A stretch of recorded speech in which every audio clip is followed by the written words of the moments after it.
नमस्कार, रिपब्लिक भारत देख रहे हैं आप और मैं हूं आप सबके साथ अनूप।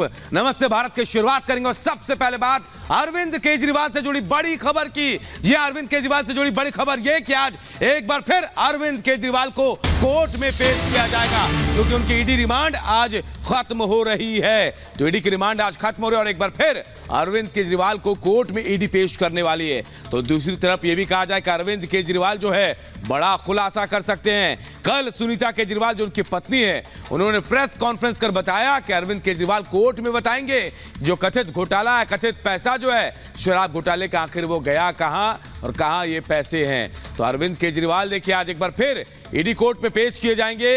ईडी की रिमांड आज खत्म हो रही है, दोपहर 2 बजे के आसपास बताया जा रहा है उनको कोर्ट में पेश उससे पहले पेश किया जाएगा। और कहा यह जा रहा है कि अरविंद केजरीवाल कोई खुलासा भी कर सकते हैं जिसका संकेत कल ही सुनीता केजरीवाल जो उनकी पत्नी है उन्होंने दे दिया था। कहा था कि अरविंद केजरीवाल बताएंगे कोर्ट के अंदर, राज खोलेंगे कि आखिर शराब घोटाले का जो पैसा था गया कहां, जो कथित घोटाला है।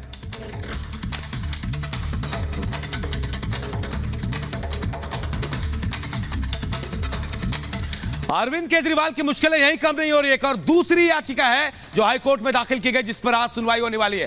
अरविंद केजरीवाल कुर्सी छोड़ेंगे या फिर कुर्सी पर रहेंगे, इस पर आज फैसला होगा। बड़ी खबर आपको बता रहे हैं, हिंदू सेना ने अरविंद केजरीवाल के खिलाफ एक याचिका दाखिल की है। केजरीवाल को कुर्सी छोड़ने का निर्देश देने की मांग कोर्ट से की गई है। हिंदू सेना ने अर्जी दाखिल की है। दिल्ली हाईकोर्ट में आज केस पर सुनवाई है। केजरीवाल सीएम रहेंगे या नहीं, इस पर आज फैसला होगा। तो देखिए एक तरफ ईडी तो दूसरी तरफ केजरीवाल मुख्यमंत्री रहेंगे कि नहीं रहेंगे, ये सबसे बड़ा सवाल है। हिंदू सेना ने भी अरविंद केजरीवाल के खिलाफ याचिका दाखिल की है और कोर्ट से इसमें हस्तक्षेप करने की मांग की। कहा कि केजरीवाल को सीएम की कुर्सी छोड़ने का निर्देश कोर्ट की तरफ से दिया जाए। दिल्ली हाईकोर्ट में इस मामले की आज सुनवाई होने वाली है और आज ही तय होगा कि अरविंद केजरीवाल सीएम रहेंगे या फिर नहीं। तो मुश्किल में अरविंद केजरीवाल लगातार फंसते जा रहे हैं। पहले ईडी की हिरासत में जेल में गए, ईडी के रिमांड पे गए, उसके बाद अब यह कहा जा रहा है कि हिंदू सेना की याचिका से भी कुर्सी खतरे में है।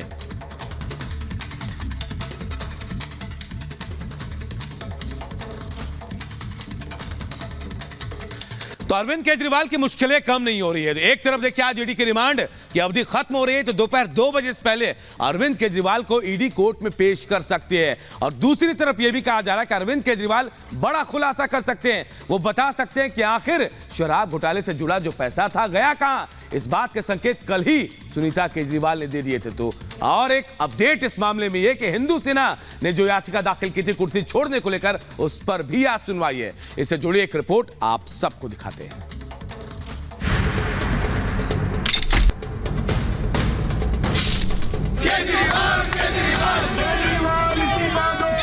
क्या केजरीवाल ने वो ब्रह्मास्त्र निकाल लिया है? क्या सियासत के इस रण में प्रत्यंचा पर वो बाण चढ़ा लिया है जो उनकी गिरफ्तारी की बेड़ियों को काट देगा, या फिर खुद केजरीवाल अपने दांव में फंस जाएंगे और तिहाड़ की गलियों तक पहुंचने का रास्ता खुद ही तैयार कर लेंगे? इन अटकलों के पीछे है केजरीवाल का वो मैसेज जो उन्होंने मिसेस केजरीवाल के हाथों देश के नाम पहुंचाया है, क्योंकि कुछ ही घंटों में उनकी रिमांड खत्म होने वाली है और कोर्ट में सुनवाई होगी। लेकिन इस दौरान केजरीवाल क्या बड़ा खुलासा करेंगे, उस पर सबकी नजरें टिकी हुई हैं। अभी तक किसी भी रेड में एक पैसा नहीं मिला। मनीष जी के यहाँ रेड मारी, संजय सिंह जी के यहाँ रेड मारी, सत्येंद्र जैन जी के यहाँ रेड मारी, एक भी पैसा नहीं मिला। हमारे यहाँ रेड मारी, मात्र 73,000 रुपए मिले। तो वो इस सो कॉल्ड शराब घोटाले का पैसा है कहां? अरविंद जी ने कहा है कि इसका खुलासा वे 28 मार्च को कोर्ट के सामने करेंगे।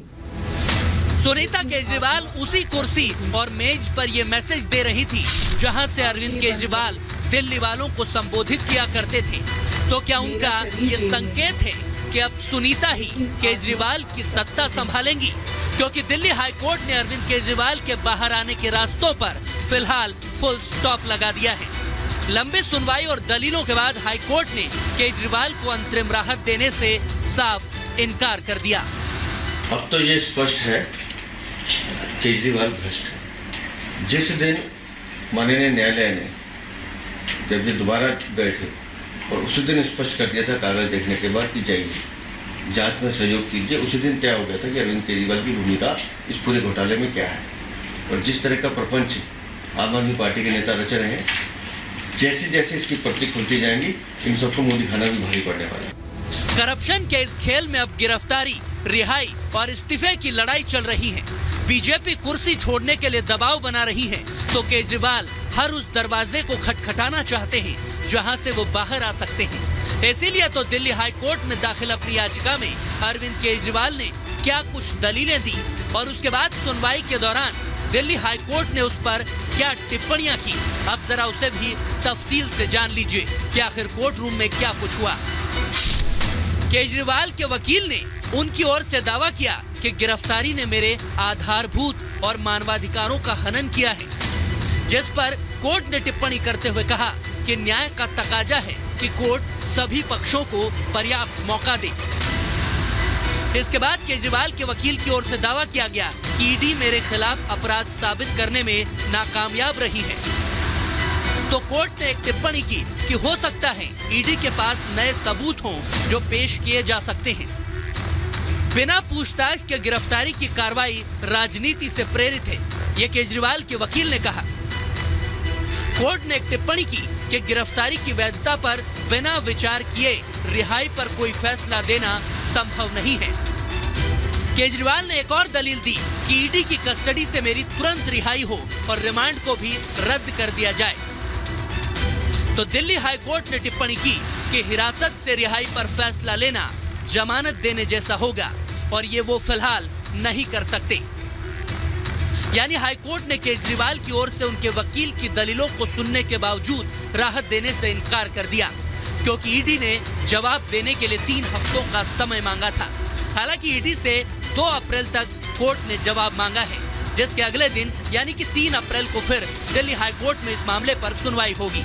आज एक और झटका लगा है अरविंद केजरीवाल आम आदमी पार्टी और उनके ड्रामेबाजी को, उनके प्रोपेगेंडा को हाई कोर्ट की तरफ से जब कोई राहत देने से इनकार कर दिया है। उल्टा अब तो supreme court, high court, lower court, चाहे मनीष सिसोदिया हो, संजय सिंह हो, विजय नायर हो, किसी को राहत नहीं दे रहा। ना कोई केस क्वॉश कर रहा है, ना वो इस तर्क पर यकीन कर रहा है जो आम आदमी पार्टी कहती है कि कुछ नहीं मिला, चवन्नी तक नहीं मिली। कोर्ट तो कह रहा है कि बहुत कुछ मिला है, इसलिए आपको जेल में ही रहना पड़ेगा। इस देश के इतिहास में पहली बार हुआ है कि एक सिटिंग चीफ मिनिस्टर को गिरफ्तार कर लिया गया है, वो भी नेशनल इलेक्शंस की घोषणा के बाद। तो आज ये बिल्कुल साफ है कि अरविंद केजरीवाल की गिरफ्तारी एक इस देश के लोकतंत्र पर हमला है।